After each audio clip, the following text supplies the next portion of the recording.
Hi there. Welcome to the eLearning Champion Pod. I'm Shalini, your host for today, and I'm thrilled to have with us Patrick Benammar, the Learning and Development Vice President for Renault Group since Jan 2018. He animates the learning and skills development dynamics at the group level and collaborates with all the L&D teams in the functional academies and in the countries where Renault Group operates. Patrick is the leader of Reno University since its creation in 2021. In fact, you can see that banner behind Patrick, which testifies to his commitment and role there. Patrick has been engaged in learning and development experiences covering different cultures to support effective cooperation between teams. And previously, he was compensation, benefits, and learning director for a global automotive supplier for 13 years. And he has also held different HR positions in Siemens France, among others. Patrick has a strong capacity to lead international projects and to develop high performing teams. So, once again, a very warm welcome to you, Patrick. We are thrilled to have you with us, and our listeners can't wait to hear you. Thank you very much, Annie. And happy Right. to be with our participants today. Yeah, thank you so much. So, to begin with, Patrick, would love to hear your insights about what's happening in the automotive industry. Before we dive into the very learning and development related questions, it would be good to have some kind of a background. Hmm. I think the automotive industry is living a huge transformation, probably the most important transformation that the sector has faced over the last century.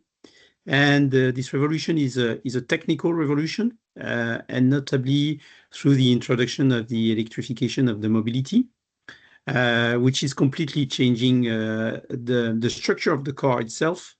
Right. Because the car is a software-based car and is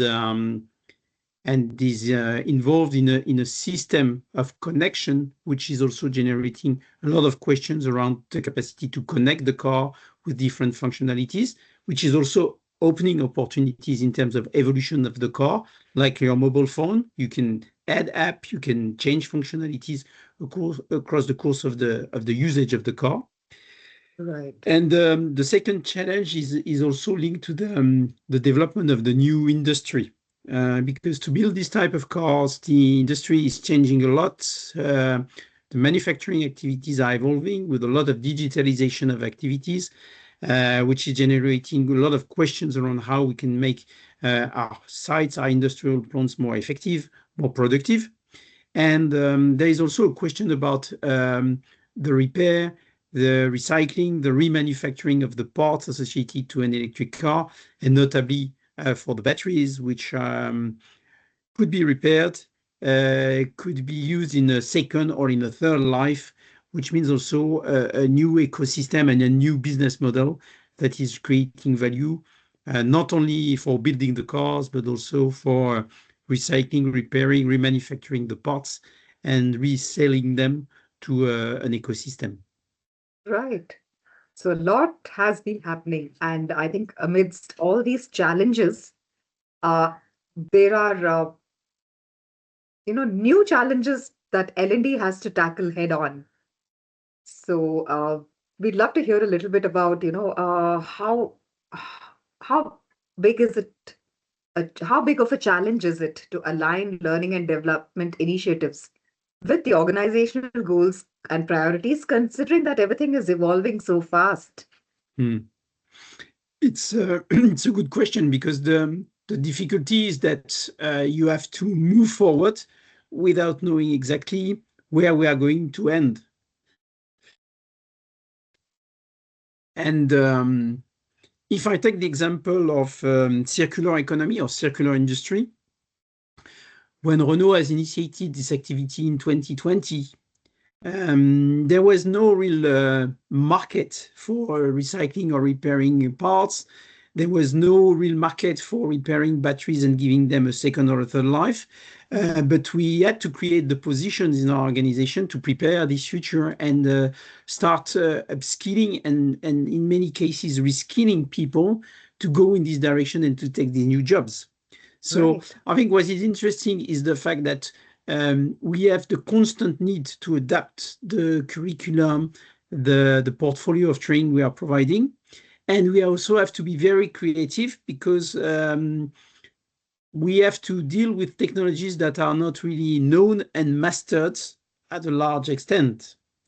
So, Right. which means a lot of work with the experts to define what are the skills which are required, a lot of work also with the teams in terms of project to find the right way to train our people and also train the people who are around Renault Group, and also a permanent look for, I would say, continuous improvement of the programs in order to adapt the programs to the needs.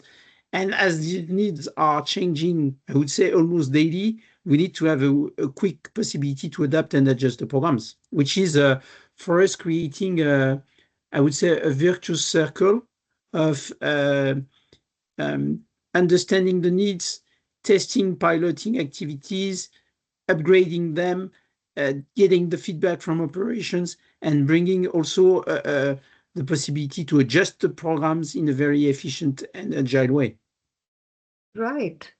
Yeah, I think the pace is uh, really furious. It's such a, I think everybody, the L&D function particularly is kept on its toes, especially in this industry. So, Patrick, you mentioned this constant need to improve existing programs, identify new skill sets that are required for a role that may not even be existing at the moment, but given where the direction, where the company is headed. So, how often is there a framework you have for these skill assessments? How frequently is it done, and how do you really identify learning needs, given that some roles are not even created as of now, but you still need to future-proof your workforce to some, in some aspect, to some degree. So, how do can you share with us your framework for identifying learning needs and tailoring solutions, that are aligned with them? Um, we have, I would say, an approach which is based on the definition of strategic skills, Mhm. which are the skills we need to develop to address these technology challenges. And there is a form of roadmap which is associated to the development of the technologies. So initially, generally, when you introduce these technologies, you have a limited set of people who are working on these technologies. And then once they are approved and validated by the market and by the business, then they expand. You can Right, take the example of cybersecurity. 10 years ago, it was really work for a bunch of experts. Now it comes through the development of the car in all aspects of the development, a fundamental aspects where every project manager needs to take into consideration the cybersecurity elements associated to the technical solutions. So the technology has been, I would say, moving from a limited approach dedicated to key experts hmm to a widened spectrum of competencies that have to be addressed to a larger number of functions. right, And we have what we can call in our internal approach the critical skills, which are the skills which are absolutely fundamental to deliver the daily operations.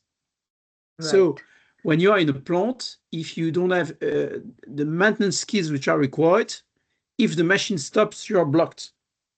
So right, this is why maintenance skills are critical.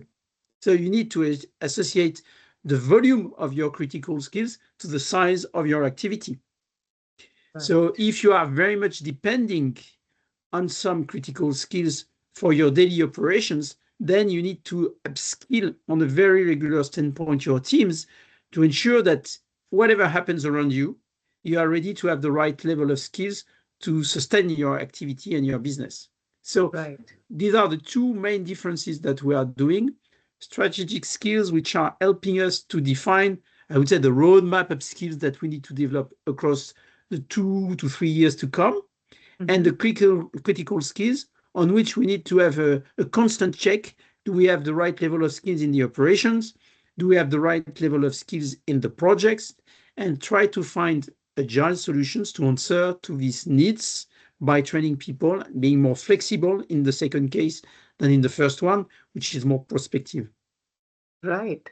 So that's really interesting, Patrick, the strategic skills aspect, because we've been hearing a lot about how the role of L&D has evolved from being a mere order taker to being a very strategic partner with the business. And I think this focus on the strategic skills as well, which makes your organization future proof, gives it that say at the decision making table. So I'm curious, how did this shift come about? Was it really a huge challenge, or how was it in this particular I think it was domain? it was really a big change for us. After the COVID period 2020, maybe you remember that the automotive industry was in big trouble, and we had really to change dramatically our ways of working and our Right, organization. So we right, decided to say we need to move from an organization which was driven by technology to a real tech company which integrates this skills-based organization in our daily operations. A technology right, company is driven by technologies, which means you decide on the technologies you are going to deliver, and then you adjust your portfolio of activities and you organize around the technology. And this right, was a big shift for us because in the past we were very much focused on the volume, very much focused maybe on the product itself, while mhm, the switch to technology is opening much more the range of activities that you need to cover. So you're right, not focused on the car, you're focused on all the technology elements which are needed to deliver a mobility solution to your customer, including right, the fact that you have an after-sales approach which has to be integrated, including the fact that you need to recycle, repair your products, and maybe give them a second or third life. And this is generating business opportunities and new value chain that have to be created. And this is right, clearly the orientation which was given uh, through our Revolution plan, which was the transformation plan, which was initiated by our top management. And this had helped us a lot to re-engineer the way we were working around skills, training, and also people development on a large extent. right, right. Yeah, thank you. Yeah, I think I do remember the impact on this particular industry in particular. And yeah, I think it's amazing how we very quickly pivoted to whatever was, now needed. I think all of us across the globe can give ourselves a pat on the back for this successful pivot, and especially more so when it comes to something, like the automotive sector. So, Patrick, coming to my next question, given that, as you said, training has really expanded, the scope of training has really expanded beyond merely focusing on just the product, but covering all other kinds of features, sustainability, reuse, recycling, and all of those things, along with, of course, the other related aspects like selling skills and all of those. So, what would you say the this has resulted in, this shift? Has it redefined the role of L&D, in a sense? And how have you met this challenge? Mm. What has It's made it easy for you, or what has been particularly difficult during this um, transition? I think the solution was brought by the creation of a new corporate university. This is why we have decided to create Reno University to really um, make the change more visible. Because you have to create a kind of shaking effect to move from the ancient world of learning to the new Right, world of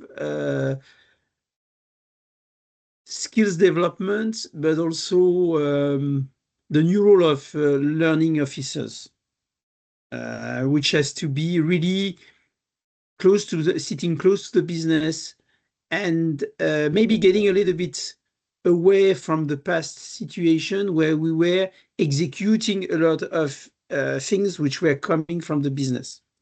And the switch between being good in execution, but also being early in the decision to give an orientation and structure the projects at the early stage and helping to find solutions rather than deploying solutions has been, for me, really something fundamental. Because by switching to a role which is more strategic, you get engaged at the moment where you need to take decisions. Right. So that means that you take the decisions together with the business, sitting together, and then it's a joint project. It's not the L&D operations in one hand, it's not the business. It's a Right. joint project which is trying to address a business objective together in the form Right. of a team. And this is the big change we have seen because we have been really associated to the business results. And our contribution was much more material. We need to help people to switch from this role to these new roles in the 2 years to come. So we will have 1,000 people to move from existing roles to new roles that are not really completely defined, that we need to adapt progressively. And if you do it, you have the results. And if you are Right. not able to do it, everybody will see it. So, which means a Yeah. lot more exposure, Right. which is sometimes challenging and difficult, but on Right. the same time, a much more exciting challenge, because at the end of the day, I think it creates three fantastic opportunities. The first one is to be more visible. Mhm. The second is being more involved and close to operations and being contributive to the results. Right. And third, if it's successful, you can say that you have been part of the success. Right. And I think the results that Renault Group has achieved in the last 2 years, which are really exceptional. We have never been so profitable and so successful in terms of sales, is also due to this dynamics that has been created, not separating or isolating the question of learning and upskilling and reskilling from the center of operation. It's a business decisions to upskill and reskill people, and we should have the same quality and execution that we have in our daily operations. It's at the same level of importance. Right. Right. Yeah, thank you, Patrick. I think you put it very beautifully. L&D is not a separate entity, which is only rolling out training. It's partnering with operations, truly identifying the actual pain points, and together, I think you're co-owning the solution, right? Exactly. And that really is a very big shift, big shift in mindset too. Because typically we are seen as, okay, the support staff who will come and, roll out some programs. And of course, now that perception has changed. But with this level of involvement and with this level of working alongside the business, as you said, the results are also pretty evident. So, Patrick, on a tangential note, how were you measuring, the results? Because you said they were very visible. Of course, people being able to do their new jobs when they were being transitioned to their new roles, that was probably the biggest indicator of success. But can you share a few thoughts on how, this was being measured, So the results? the first very important element of measurement was our capacity to engage a vast number of people in these initiatives. Mm-hmm. Because we had a very ambitious objective, we were committed to help the upskilling and reskilling of our people at the level of 30,000 when we launched the university, creating from Wow. nothing. So we said in the 3 years to come, between 21 and 25, we should be able to help the transition to new roles or new skills for more than 30,000 people. So at that time, it was a little bit scary. But finally, the organization was split between the different projects. So, for example, when we had to support the evolution for the electric motor activities, we decided, okay, we're going to have around 500 people who have to switch from the traditional engines to the new electric motor activities in a period of 2 years. So, Mhm. can we really help these people to transition to this role? And then what is the level of performance they have in their role. Are they good employees at the right level in terms of skills and experience and performance?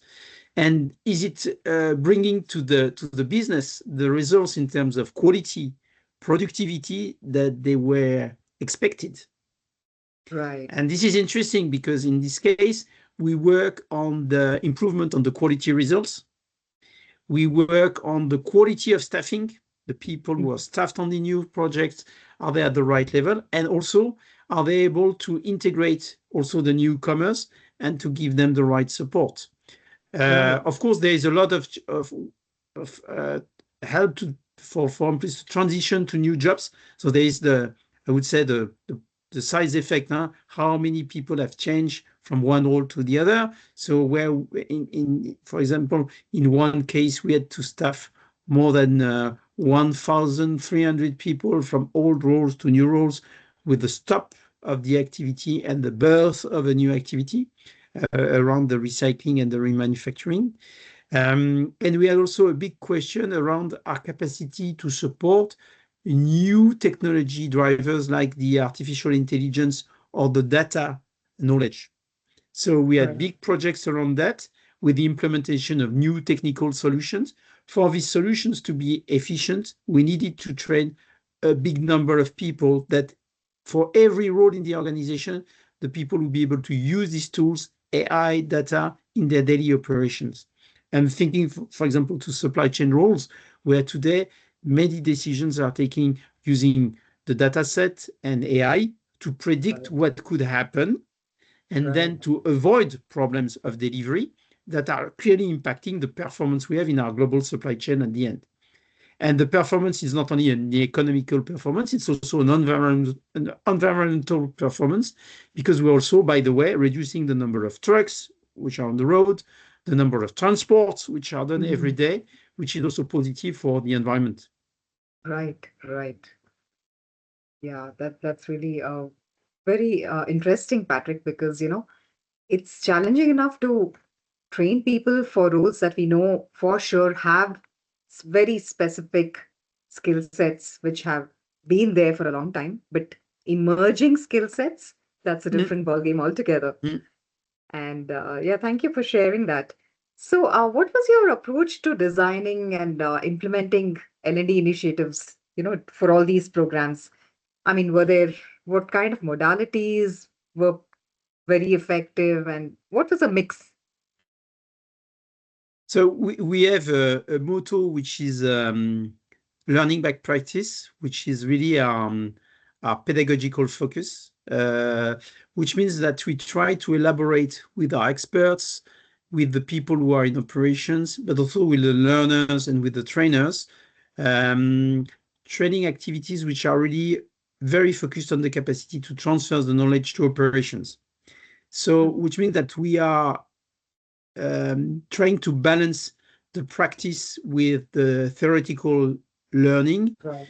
in a sense that most of the time 60 to 70% is dedicated to practice and Mhm. 30 to 40% to the theoretical learning which is required, which means Right. that at the end of the day, the programs that we are delivering should be really applicable for the people who are leaving either the campus, because we have dedicated campus where we have this investment which is done, or after leaving the classroom where there is a switch between the classroom and the workshop. So Right. I think it's really important because this is the motto of Renault University. This is the way we design the programs. The second point, which is for me really critical, is the capacity to work in projects.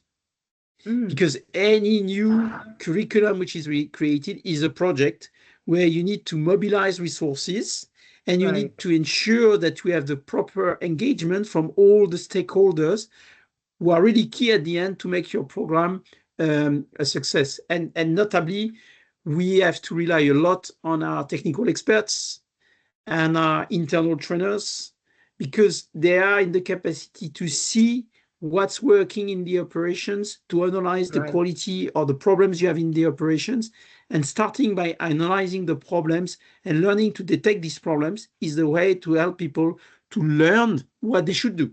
So, Right. for example, we have a lot of training programs which are um, I would say, designed on the capacity to learn from problems, identify solutions, and then Right, understand what has to be done properly right, when you are in a proper and correct process.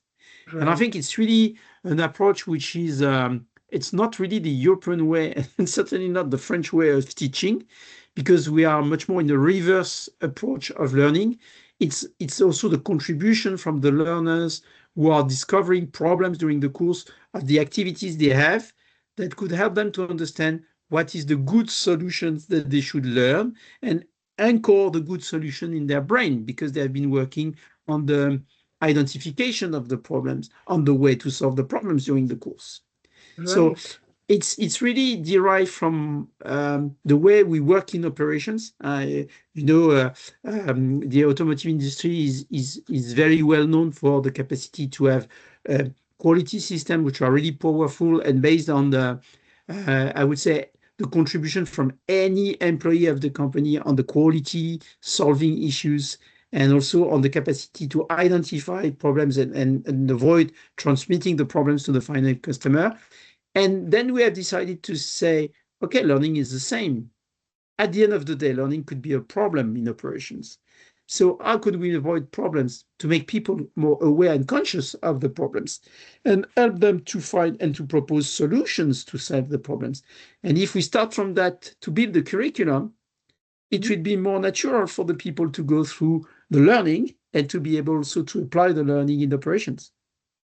So Right, a big shift in the capacity to I would say to describe the situations and to put the people in the context. So for example, we have machines, industrial equipments dedicated to learning, where people okay. learn what they will have to do Mhm. on the lines, but they are not on the Right, lines, but they are on the equipments, they are on the machines, on the same equipments and the same machines.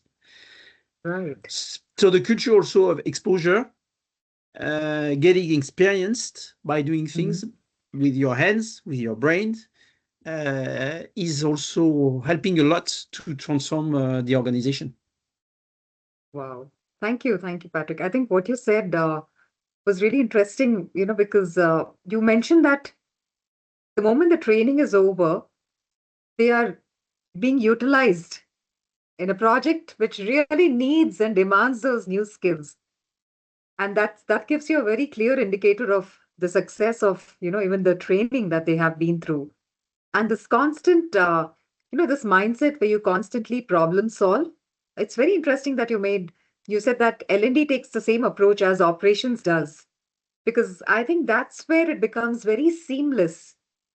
You know, uh, we are no longer just another function out there trying to help somebody from the outside, but to inculcate that mindset of problem solving, which is already in your company's culture, to leverage that, even for L&D. I think that's a very valuable insight. And at the end of the day, yeah, I think if we look at all our training programs as something that we equip our workforce with to problem solve and apply and look for and come up with solutions, I think that's a great measure of success. And you've given me a lot of food for thought by sharing all these insights. And what is also important is we have a lot of internal trainers who are spreading the knowledge inside the company. To give you an example, we have over 1 million of training hours per year, which are delivered by our Wow. internal trainers. So this is Oh, also the link between what we see in operations that could help the others to do their job well. And to do that, we need our internal trainers to make this transition. This would not be possible without the fantastic support we get from our internal trainers, without their engagement, because that they make naturally the connection between what they see in operations and what has to be taught to the others. right. And they know the possible consequences for the company. So they help a lot to make this transfer of knowledge a real I would say differentiation factor for us. Right, right. So you must be having a very robust train the trainer kind of programs also all the while, Mm. right? Because you Yes. have, Mm. yeah, Yes, it's important. Um, it's important for two reasons, because becoming a trainer is not something natural. So you need to acquire some competencies which are really linked to the training delivery, the way you deliver the training, the attitude, what we expect from people. We have also the question about learning about pedagogy, which is also important. So this is part of the curriculum.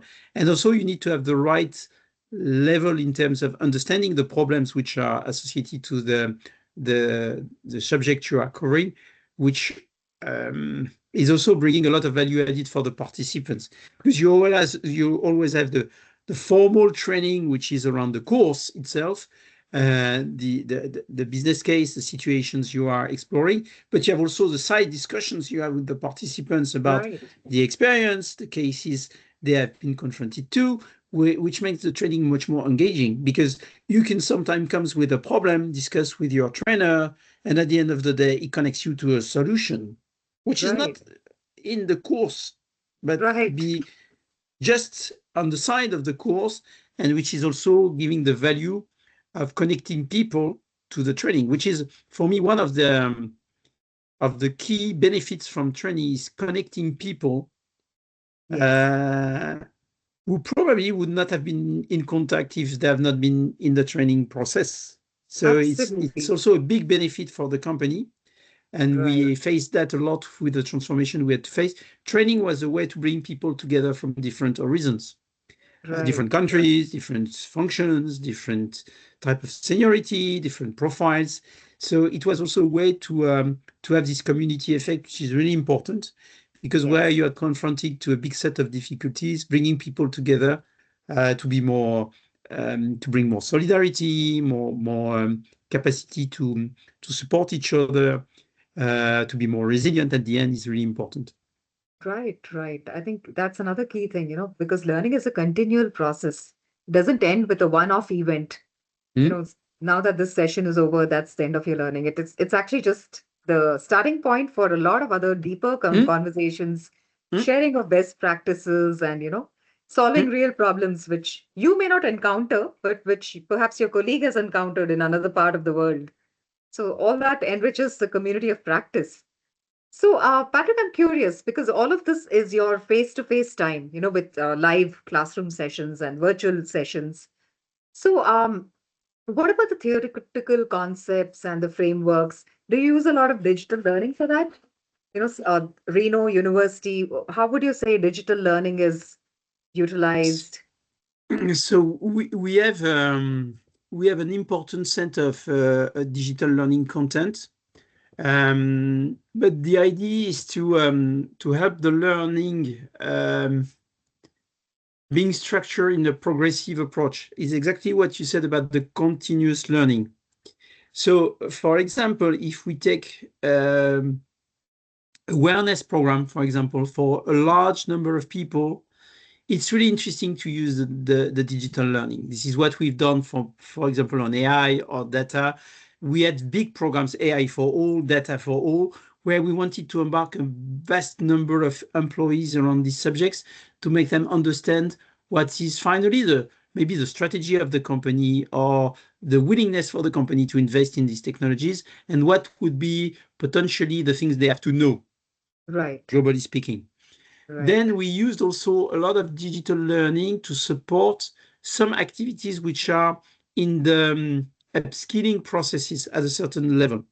Notably because I'm taking the example of cybersecurity, for example, or things which are associated to the connected car. You need to test things. And you can test them on site. But you need also to test them virtually, because if you want to test the cybersecurity of the car or the connection, you have to test the virtual parts. So when you design the program, you need to integrate both the physical part, the in-class session where you need to experience, and also the simulation, which is at distance by nature. So it's really interesting because the evolution of the technologies is, I would say, more or less facilitating this type of approach. And last not but least, I think it's when you try to build community of learning, you can have people from different nationalities, horizons, time zones, digital learning, and I'm thinking notably to some elements of training we are doing about leadership development or cultural development, could be done at distance. Small cohorts, of course, because we have in this case small cohorts. A lot of attention to the participants, but it's very, very powerful because you can connect on a longer program people from different nationalities on a very regular standpoint, on a very fluid way, to create this sense of belonging. So we are using a lot the digital learning, and frankly speaking, it has been very much accelerated after the COVID crisis, because we were in a phase of ramp up of activities, and then the booster was given, and then I think we have stayed at the very high level. We are around 500,000 hours of digital learning per year. But I still believe that we need as a company to have a good balance between the online training, the distance training, the blended learning, and the pure autonomous learning. So we really work on the I would say on the split of the different activities, also to think about the accessibility, because not all employees are in the same countries, they don't have the same access to training. You have some people in industrial sites, some are in engineering centers, some are in operations, are in mobile, moving to the customers every day, some are more stable in offices, some are working partly from home with hybrid work. So we have also to adapt to these different profiles of learner. And this is why we need to keep a big diversity in the offer in order also to give this level of accessibility, which is required, because we train, our training access rate is over 85%, so which means that it makes around 85,000 employees per year to be trained. So it's a big number. That's a huge number, yeah. And Patrick, I know you've partly answered my question, since you mentioned digital learning and the technology platforms and the simulations and all of that, which, you've been using among the other formats. But what role do you believe technology should play in modern L&D initiatives? And how do you leverage it effectively? This could also include AI in L&D. Yes, of course, AI will play a big role, and we start to see the benefits from AI today. I think in the design of the content, in the capacity to create, for example, quiz, in the capacity to create scenarios and to make the stakeholders react more quickly. We have also the capacity to translate and adjust the content to different language, which is important in an international group. I'm also, we are talking about simulation. We have a lot of experience in virtual reality activities, notably for some, I'm thinking to paintings or supply chain, the forklift drivers, for example, who are experiencing in digital and virtual reality learning paths which are helping them to become more at ease with the technology before going in real operations. So I'm a strong believer in the capacity with virtual reality to provide situations which are adapted to operations that you can tailor with your company needs. And I'm also very much convinced that all the testing platforms where you put people in cases which are really close to operations. We are talking about cyber, for example, simulating a crisis in order to help people to have the capacity to understand how they would need to react in a real situation. So the business case approach, which is putting people in real conditions, having the equipments which are similar to the ones you have in the line to practice. Really this capacity to bring people in situations close to the reality, which is generating a lot of questions around the technology you need to use, because then it becomes wider, is really important. So I'm a strong believer in the integration of technology in learning. And I think the second point, which would be interesting also, is the capacity to adapt the training modules to the participants. So the individualization of curriculum, even the individualization of the modules inside the curriculum could be really interesting and helping to reduce the time to deliver the training activities, and also probably the time to upskill and reskill people. That is a big Right. challenge for us, is have less effort, more focused on the need, and also more reactive. So what I'm really looking for is the capacity to be much, I would say, knowledgeable about what people are really doing in Mhm. their operations, and bring them or suggesting them training that could be helpful for them if they face difficulties, or if they are in the at the productivity level which is not expected. So we see that on the Right. lines, for example, if you have difficulty to do something, automatically your digital companion is going to ask you if you need some help, or if you want a video support in order to help you to see what is the sequence and what you need to do. And I Right. think this is going to be I would call it the co-piloting. The co-piloting in terms of learning will be Right. probably very, very interesting in the future. And it would be a mix between analyzing the operations you are doing, analyzing your agenda, analyzing the needs you want to develop in your role based on a skills referential, or the needs you want to develop for a new role. That would be part of the revolution of learning in the coming years, with one challenge, which is keeping the capacity to be really close to the flow of work. Right. Right. Yeah. Thank you, Patrick. I think that gives us all a very good a picture. You painted a very comprehensive picture of what really, we can do by leveraging technology and also by staying as close to the business as possible. So Patrick, with so much going on in the industry, how do you stay abreast of industry trends and best practices in L&D? I believe you have mentioned AR, VR, virtual reality, and so how do you stay abreast of what's happening? There's something new happening, all the time in the world of L&D. Yes, I So think it's really important to be connected to other peers. So I think the peer-to-peer learning is really essential. So I'm very much involved in peer learning. Also, very much looking at what's done in terms of technology. So participating to the forums, to the events which are organized around the evolution of the technology is really essential to get at the right level of understanding of what's happening around us.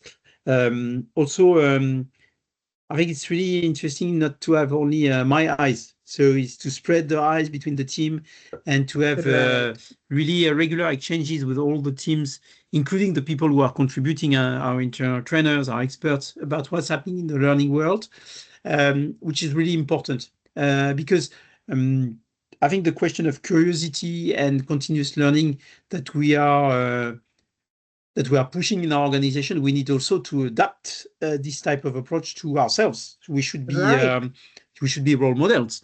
So we need right, to be constantly looking at new solutions, investigating, testing new solutions. So we are very much doing the test and learn approach for ourselves, which is for right. me a good way and a safe way to be able to be aware of what's going to happen, but also align with what is or could be needed by our organization. Right, right. I think you've touched on a very key point, Patrick. We work so hard to inculcate a learning mindset, learning agility, Mm. Mm. curiosity, and all of these skills among our colleagues, our workforce. But it begins with us. And what you pointed out was very, very true that if we don't demonstrate it ourselves and if we are not modeling it for others, then there's likely to be very little engagement when the time comes for us to roll out some initiative. So, yeah, thank you for that. So, Patrick, one final question. It's been a wonderful 30 minutes or so. What advice can you share with L&D professionals who want to grow their career?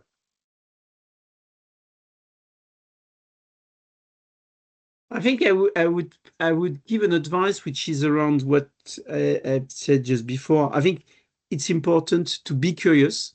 Mhm. It's important to be open to Right. new technologies, new ideas, new suggestions, and Mhm. also to be flexible enough. Right. to adapt that changes, to be really gain the capacity to be a change maker. And Right. I think there is also, for me, something which is important is really always try to learn from the business. Mm. And this is something which takes time and effort, but this is a valuable investment. So same thing in the peer-to-peer learning. Taking Right. time with your peers to exchange Hmm. gives you fresh ideas and helps you to stay at the right level in terms of thought and connection to Right. initiatives you could have in your organization. So Right. I would say we should be always thinking of ourselves, the learning community, as being a kind of role model for the others, but not a role model in the sense of giving lessons to the others, but illustrating what does it means and the benefit we can get from ourselves that at the end becomes the benefit from the company. Right. Wow, that was very well put, Patrick. Thank you so much. And thank you for giving us all those useful insights and the behind the scenes look at what happens, you know, in the automotive industry and especially post COVID and the Mm. transformation and the corresponding transformation in L&D, to be able to meet that challenge head on. So we really appreciate your time, and I'm sure our Thank you very listeners have much. found this very valuable. And once again, thank you very much, Patrick. And Thank you dear too. listeners, do stay tuned for our next upcoming podcast. Thank you.